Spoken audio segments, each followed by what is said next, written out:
الحمد لله الذي أرسل رسوله بالهدى ودين الحق ليظهره على الدين كله ولو كره المشركون، وأشهد أن لا إله إلا الله وحده لا شريك له، وأشهد أن محمدا عبده ورسوله صلى الله عليه وسلم تسليما كثيرا. أما بعد، السلام عليكم ورحمة الله وبركاته. بإذن الله سبحانه وتعالى این حلقه 77 از آموزش توحید است و در این حلقه به شما باقی مانده از مسائلی که تعلق به حلقه گذشته داشت، یعنی بیان عملهایی که از عبادت است، از الوهیت است، از عبودیت است بیان کرده می شود. ما در 2 حلقه گذشته یک چند عملها را بیان نمودیم که اون عملها از عبادت است که تنها به رب العزت والجلال باید انجام داده شود. حالا عملهای دیگری را به شما بیان میکنیم تا که شما بفهمید و بدانید که این عملها عبادت است و این عبادت را بجز الله، بغیر الله به چیز دیگری صرف کردن کفر است و شرک است و توحید انسان را نابود میکند. و 10مین عملی که ذکر میکنیم، این علما میگن الشکر والمدح والحمد والثناء والذکر والتسبیح والاستغفار. این همه نمودهای ذکر، شکر گزاری کردن، مدح و ثنا کردن، حمد و ستایش کردن، ذکر کردن، تسبیح کردن یعنی بپاکیات کردن و طلب استغفار کردن، طلب مغفرت گناه کردن. بله، احادیث هست که شکر کردن یک انسان دیگر در حالتی که یک نیکی میکند جایز است. کسی به شما کمک کرد، کسی به شما علم آموخت، کسی به شما یک کار خیری را انجام داد، شما میتوانید که به او بگویید تشکر، جزاک الله خیر. البته بهترین سخن است جزاک الله خیر، یا که بگویید شکرگزاری میکنم، گویدم باکی ندارد، اما نه به حدی که مثل الله باشد. بارک الله فیکم. پس مدح و ثنا و ستایش به این معنا که یک کسی صفت خوب داشته باشد، بله میگید صفتش خوب است، اما چنانی که الله را حمد و ثنا و ستایش و مدح کرده می شود، کسی را این چنین مدح و ثنا گفتن درست نیست. امروز میبینیم که طاغوت پرستان این همه عبادت های بزرگ را به غیر الله سبحانه و تعالی انجام میدهند. این چنین طاغوت پیشوای خود را، این چنین ببینید رافضه ها پیشواهای خود را، صوفی ها پیشواهای خود را و طاغوت پرستان لشکران شیطان پیشوایان و رئیسان خود را این چنین مدح و ثنا و ستایش میکنند که میگویند حتی گناه ندارد. این پیشواهایانش گویا که گناه ندارد، همیشه حق است، همیشه درست میگوید، همیشه باید اونها را خوب بگوید، گرچند که اونها عملهای بد میکند، گرچند که اونها شرک و کفر و فحش و فاحشه میکند، شما میگید که اینها خوب میکند، اینها انسانهای خوب است، اینها هیچ خطاگی هم ندارد، گناه هم ندارد. انمین مدح است، انمین اونها را ثنا کردن است. و حتی اعوذ بالله یک انسان را به درجه مهدی برآوردن، به درجه برآوردن که هدایت را به دست او دادن، گفتن این هدایتگری ما است گفتن و غیر این چنین سخنها، همه اش انجام دادن عبادت به غیر الله است و شرک است. از همین جهت میبینیم که اعوذ بالله بعضی از قبوری ها، صوفی ها پیشوایان خود را میگن هدایتگر است، او هدایتگر است، ما را ثناش میگیم، میگن و به او دیگر عبادت ها را انجام میدن. و امروز زمانی شده است که طاغوت ها را، حاکمان طاغوتی را این چنین مردم به این ثنا و ستایش سبحان الله میخوانند و درجه او را از یک انسانیت به درجه معبود میبرند. عبادت میکنند. سبحان الله. و ذکر و تسبیح با مانند سبحان الله گفتن، الله را به پاکی یاد کردن و طلب مغفرت گناه کردن، این تنها از الله سبحانه و تعالی میشه. کسی رود به نزد قبر، مزار، سنگ، شیخ، پیشوای کسی نباشد، طلب مغفرت گناه بکند، بگوید که گناهی مرا ببخش، والعیاذ بالله به شرک اکبر واقع شده، مشرک شده است. چرا که استغفار، طلب مغفرت گناه، این عبادت است و این عبادت را به غیر الله انجام داده است. الله سبحانه و تعالی در سوره بقره آیه 152 میگوید: اعوذ بالله من الشیطان الرجیم فاذكروني اذكركم واشكروا لي ولا تکفرون. مرا ذکر کنید، یعنی مرا در یادتان دارید، بزرگی مرا، این همه خلقی که من کردم، این همه پاکی مرا در یادتان دارید و مرا ذکر بکنید و من هم شما را ذکر میکنم. ذکر کردن الله فقط با تسبیح کردن و ذکر کردن با زبان نیست، بلکه موحد شدن است. البته همون کسانی الله را در حقیقت ذکر میکنند که موحدین هستند، که هر لفظی که میگویند به خاطر الله میگویند، هر دوستی که میکنند به خاطر الله میکنند و هر دشمنی که میکنند به خاطر الله میکنند و هر یک قدمی که میزنند به خاطر الله میزنند. انمین از ذکر الله که همه حرکت خود از صبح تا شام و از شام تا صبح به خاطر الله است و تا روز مرگ است. و انمین است که ذکر است. اما ذکری که با تسبیح باشد و بعد از ذکر اعوذ بالله شرک باشد، طاغوت پرستی باشد، الولاء با کفار باشد و البراء با موحدین باشد، طاغوت پرستی باشد، نفهمیدن لا اله الا الله باشد، البته این ذکر نیست. این ذکر کردن الله نیست. ذکر کردن الله اساسش، ریشهش، اصلش این موحد بودن است. کسی موحد است در حقیقت الله را ذکر می کند و الله هم او را ذکر می کند و در حقیقت موحدین حق شکر را انشاءالله به جا می آورند و موحدین هستند که الله را شکر می کند و الله هم اونها را برکه می دهد. پس الله را شکرگزار باشید، موحد باشید. شکرگزار بودن شما این موحد بودن شما هست. وقتی که شما در این دنیا موحد شدید انشاءالله بندگان شکرگزار هستید، از جمله کافران نیستید. اما کسی که موحد نشد او گرچنده که میگوید که شکرگزار نیست. اساس شکر توحید است، اساس ذکر توحید است و اساس تقوا توحید است. در آیه دیگر الله میگه در سوره طه آیه 130 وسبح بحمد ربک واستغفر. وسبح با پاکی یاد کن الله را و همون ربت را، اللهت را حمد و ثنا بگو. ربی که مالک است و خالق است و آمر است و مدبر است، ملک است و سید المطاع است و مصلح است.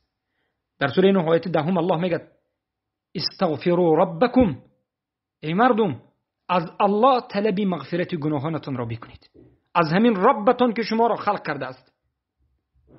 تمام ملک از آن اوست، تمام امر و حکم از آن اوست، از او طلب مغفرت گناه کنید، چرا که غیر از او هیچ کسی شما را نمیتواند که ببخشد و بخشنده بجز الله وجود ندارد.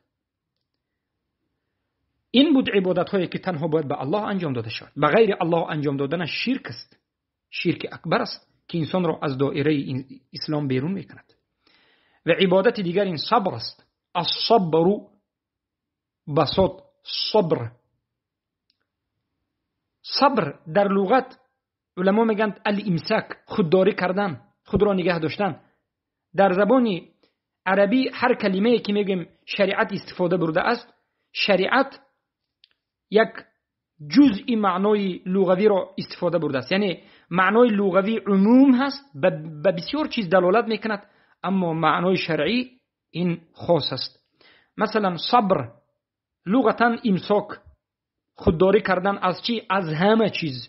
اما صبر در شریعت این خودداری کردن، خود را به دست گرفتن، تحمل کردن، طاقت کردن، خود را نگه داشتن در سه چیز: صبر در طاعت الله را پیوسته انجام دادن.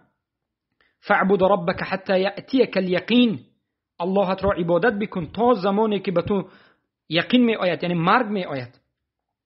این چنین نباش که یک وقت عبادت بکنی و کافر بشوی و باز عبادت بکنی و باز کافر بشوی، بلکه صبر و تحمل می خواهد. این دین، پابرجا بودن دین، صبر و تحمل می خواهد و از الله دعا میکنیم که ما را ثابت قدم نگه بدارد و حسن خاتمه را نصیب بکند.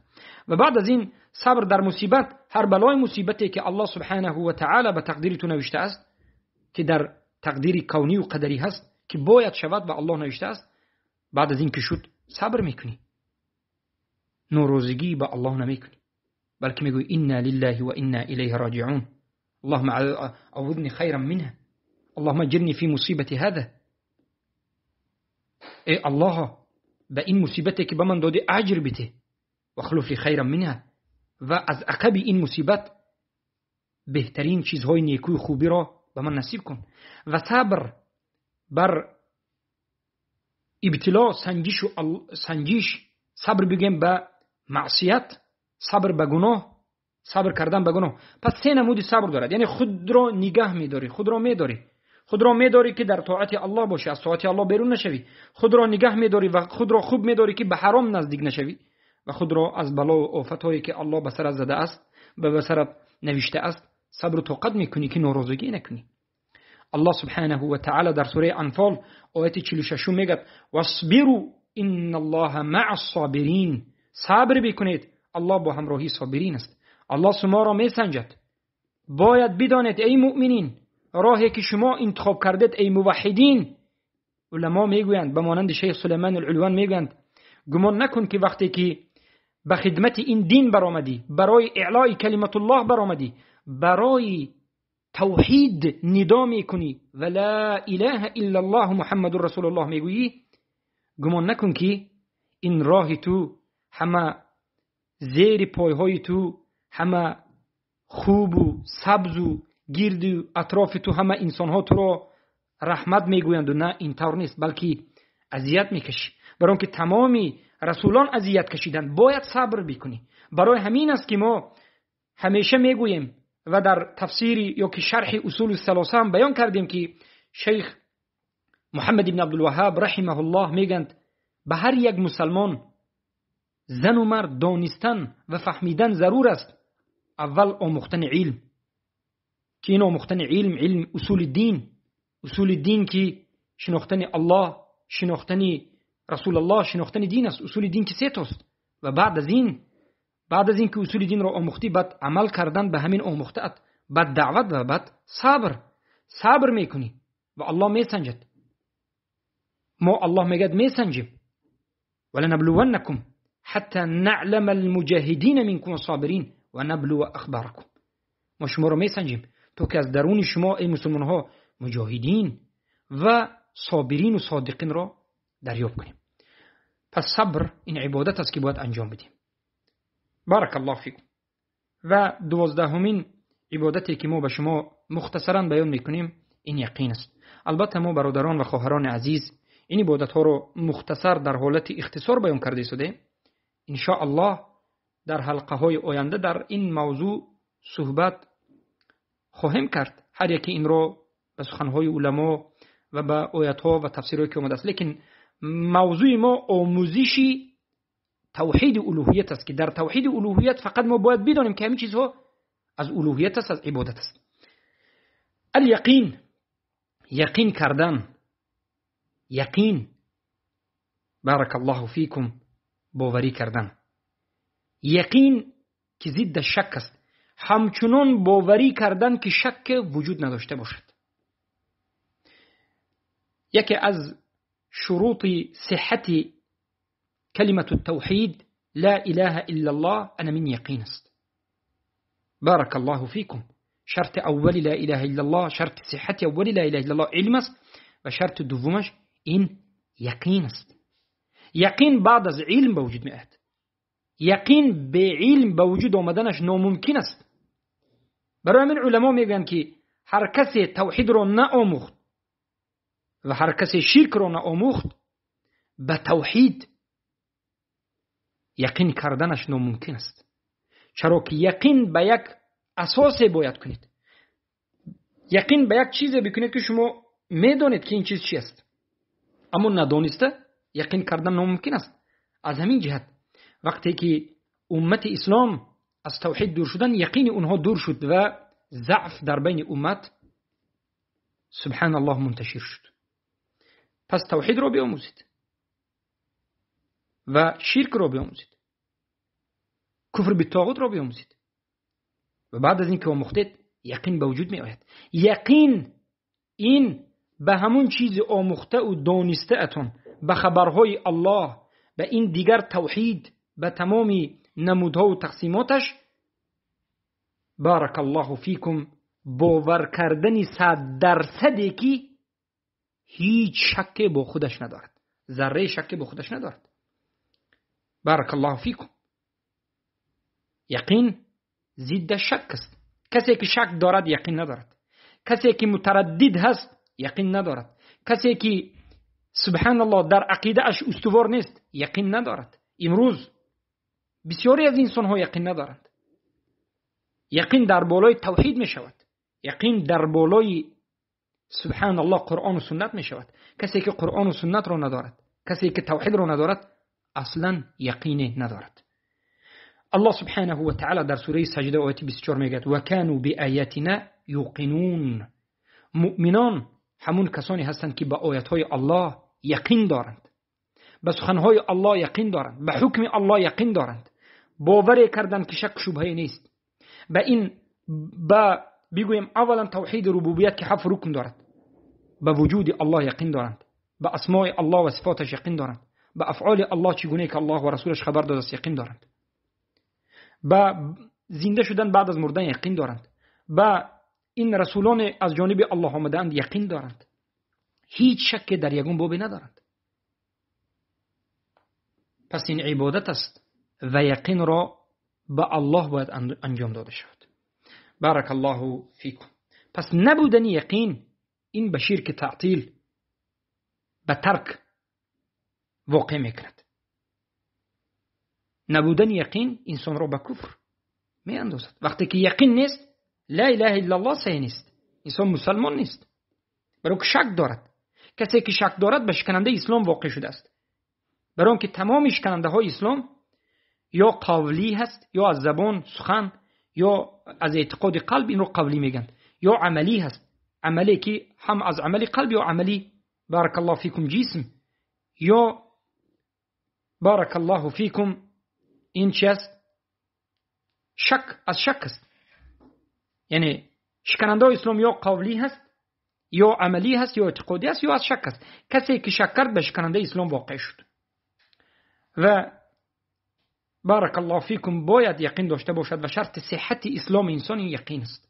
الیقین، یقین بدون آموزش توحید به وجود آمدنش ناممکن است. پس الله سبحانه و تعالی میگوید اعوذ بالله من الشیطان الرجیم فاعلم انه لا اله الا الله استغفر لذنبك. استغفر لذنبك. بدون که نیست معبودی بر حق بجز الله، بدون بیاموز، بفهم و یقین کن که نیست معبودی بر حق بجز الله، و بعد از این بارک الله فیکم طلبی استغفار کن.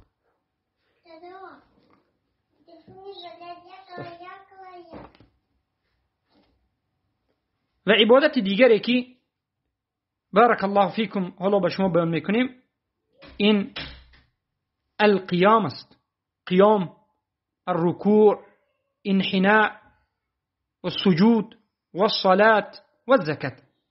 نگفته نماند که شکر کردن، مدح و حمد و ثنا و ذکر و تسبیح و استغفار این همه عبادت های قولی هست، زبانی هست. یقین البته این قلبی هست، اصلش قلب است، لیکن به جسمیت هست. عمل هایی که اصلش قلب است به جسم البته تاثیر میگذراند. برای اینکه ما بیان کردیم که اهل سنت والجماعت میگن ظاهر و باطن انسان به هم علاقه شدید دارد و مرتبطی همدیگر است.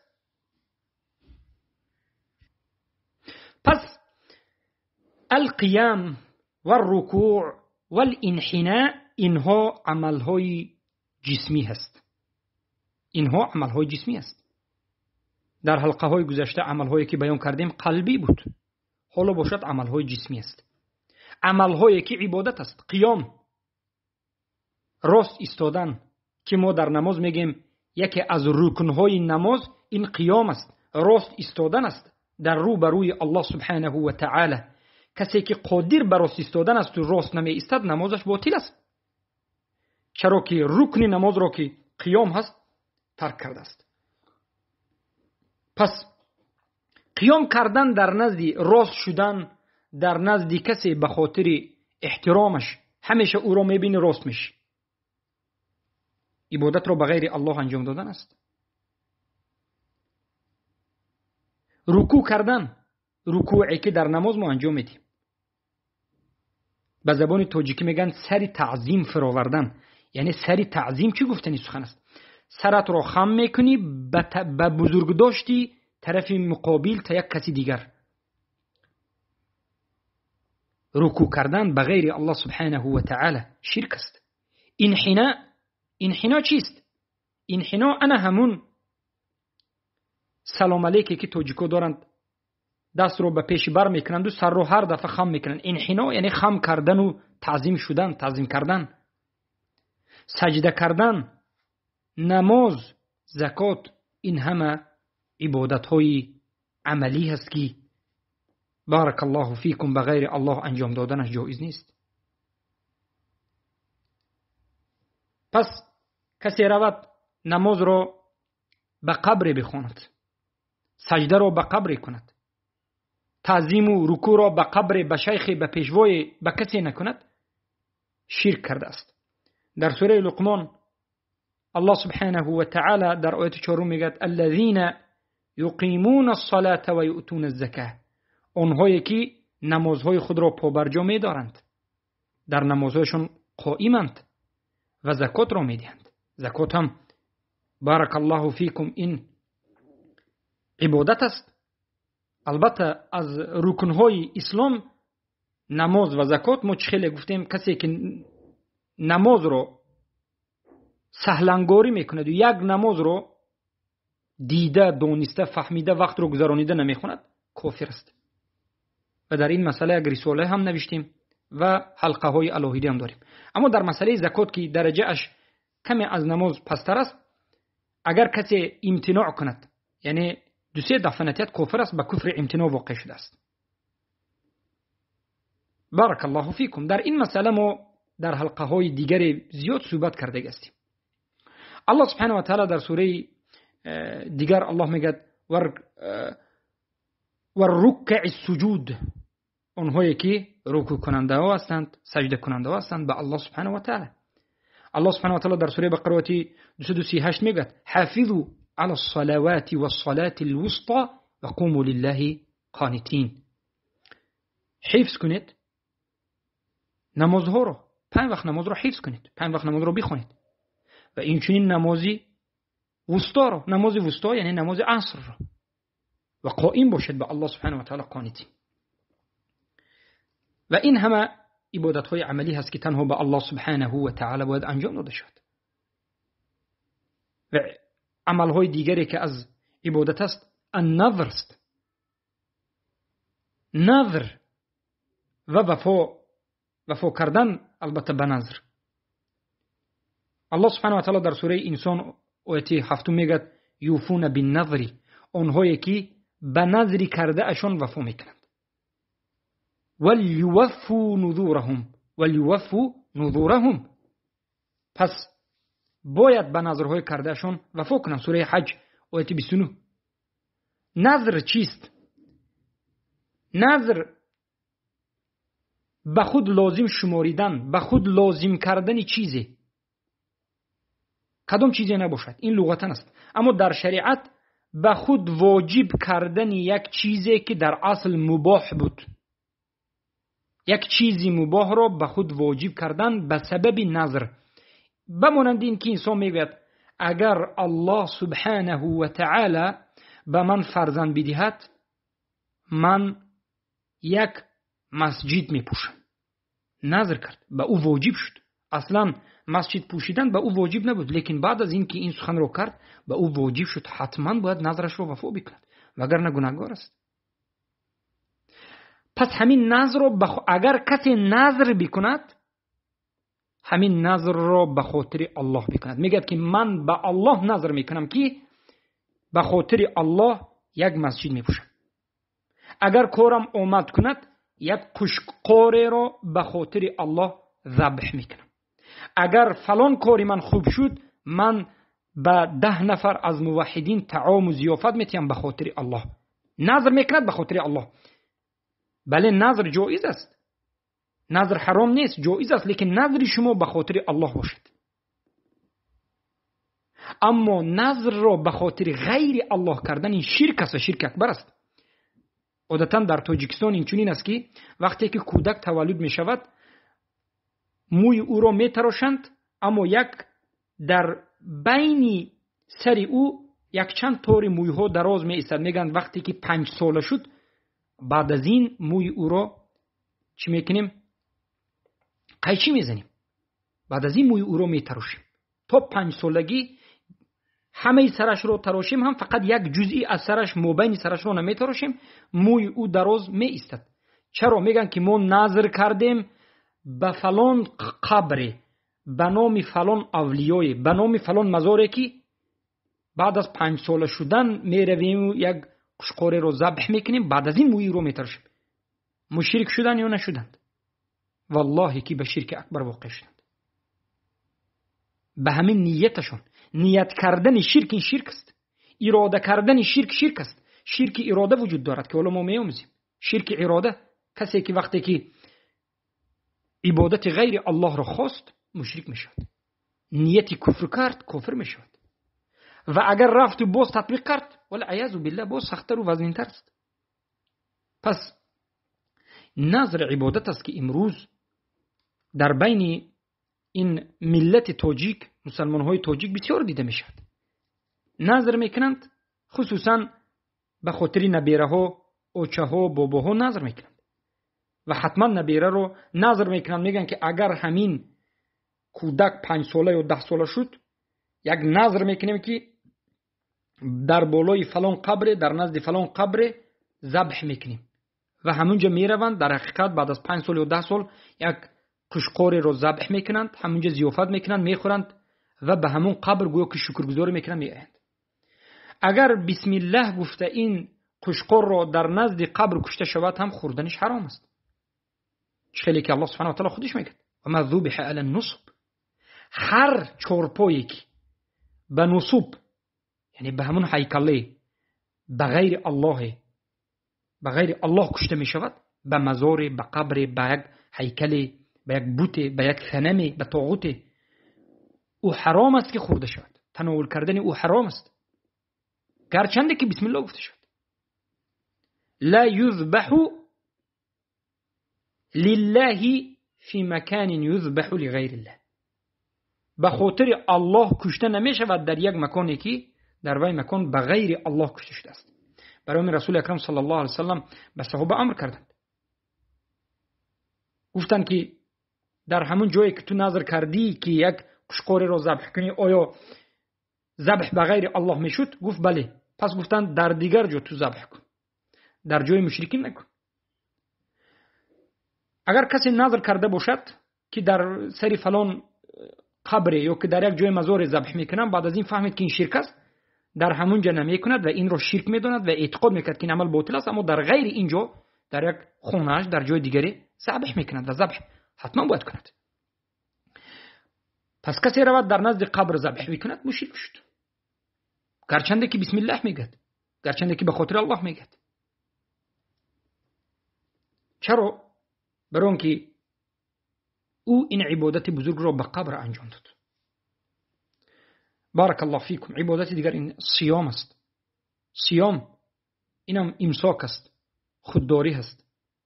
لیکن صیام، بارک الله فیکم، این خودداری کردن از خوردن و نوشیدن در ماه مبارک رمضان از سحر تا بیگاه و در غیر ماه مبارک رمضان در دیگر روزی که مسلمان ها روزه می‌دارند، در هر روزی که می‌دارند از صبح تا بیگاه از خوردن و نوشیدن و جماع کردن، خودداری کردن را صیام میگند شرعاً. البته صوم روزه‌داری فرض است که الله سبحانه و تعالی در سوره بقره آیه 183 بیان می‌کرد کتب علیکم الصیام، بر شما روزه‌داری فرض شد، لیکن روزه را به خاطر کی باید داشته شود؟ به خاطر الله. به خاطر غیر الله روزه‌داری به مانند ریاکارانی که روزه می‌دارند به خاطر مردم، شاید در تنهایی بخورند لیکن خودشان را روزه‌دار میگن، یا که روزه را به خاطر غیر الله به مانند بت پرستانی که اونها هم روزه می‌دارند به خاطر بت، روزه را به خاطر سلامتی و به غیره، این همه البته جایز نیست. ما باید لله روزه بداریم. به غیر الله داشتن این البته شرک است.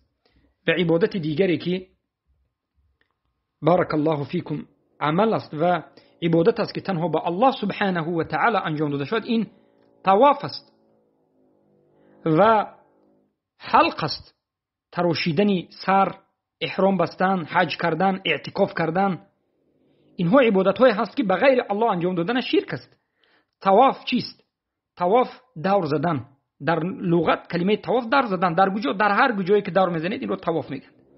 اما طواف در شریعت دور زدنی 7 گانه در گرد خانه الله، 7 بار در گرد خانه الله دور زدن رو طواف میگن. این در شریعت اسلام همچنین معنا دارد. در غیر کعبه طواف کردن، در گرد قبر، مزار، خواه قبر انبیا و رسول باشد، خواه قبر پیامبر صلی الله علیه و سلم باشد، خواه قبر اولیاء باشد، یا در گردی یک درخت سنگ مزار، یا در گردی بارک الله فیکم شیخ زنده یا مرده دور زدن به خاطر بزرگداشت او، به خاطر احترام او، این عبادت است و این شرک است و این چنین آدم مشرک می شود. یگانه جایی که طواف کرده می شود و این یگانه عبادتی که تنها دور زدن وجود دارد، این در مکه، در مسجد الحرام، در گرد خانه الله، در کعبه است. در دیگر جای طواف کردن جایز نیست. و حلق، تراشیدن